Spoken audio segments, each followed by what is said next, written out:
When did you realize you were beautiful? I never really thought of myself as beautiful growing up. Middle school was rough, and I spent most of my time hiding behind oversized hoodies and baggy jeans. My mom always said I had a nice face, but back then, it felt like she was just saying it to make me feel better. I didn't notice it in the mirror, and compliments from other people felt like they were meant for someone else entirely. I remember the first moment that started to shift that perception. I was 16, and my best friend, Clara, convinced me to go to a local photo workshop with her. She was obsessed with photography and insisted it would be fun. I was nervous. Standing in front of a camera wasn't something I had ever liked, but I agreed because Clara had a way of making me do things I normally wouldn't. The workshop was held in this small studio downtown with soft light filtering in through the windows. The photographer, a woman named Marissa, was warm and confident, the kind of person who seemed to know exactly how to make everyone feel at ease. I stood there awkwardly as Marissa adjusted the lights and the camera, trying to suppress my nerves. Clara was snapping pictures of herself first, laughing and posing completely in her element. When it was my turn, I slouched and muttered that I didn't know how to pose. Marissa smiled and told me to just be myself, to move naturally, and to trust her with the angles. I felt ridiculous, but I complied. She guided me through the session slowly, asking me to tilt my head slightly, or to turn my body a certain way, but she never pushed too hard. At one point, she asked me to close my eyes and take a deep breath. "Just feel how the light hits your face," she said softly. I laughed at how absurd it sounded, but I did it anyway. When we finished, Marissa started reviewing the shots on her computer. She swiveled the screen around so Clara and I could see. I froze. The image staring back at me was different. I didn't recognize myself at first. The light caught my cheekbones perfectly. My eyes seemed to hold something I hadn't seen before, and my smile, something I'd always thought was awkward, looked genuine and warm. Clara nudged me and whispered, "You look amazing."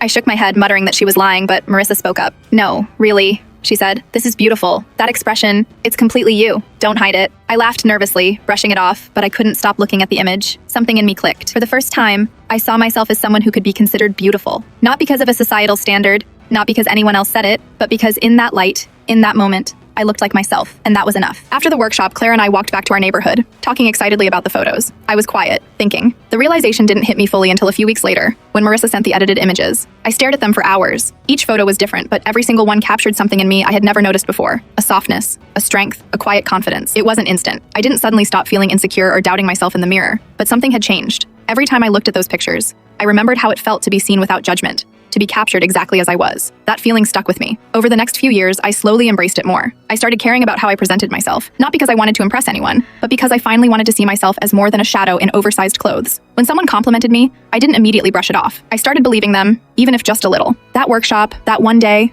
was when it started. I don't think anyone ever tells kids how powerful being truly seen can be. That moment, standing in that studio with soft light on my face and a camera pointed at me, was when I first realized I was beautiful. Not because anyone told me, not because I looked like someone in a magazine, but because I finally saw myself as I actually was. Even now, years later, I have the photos framed on my dresser. Whenever I feel insecure, I glance at them and remember that day. It wasn't about the camera or the photographer or even the compliments. It was about recognizing myself for the first time as someone who deserved to feel that way. That's the moment it all started, the day I realized I was beautiful.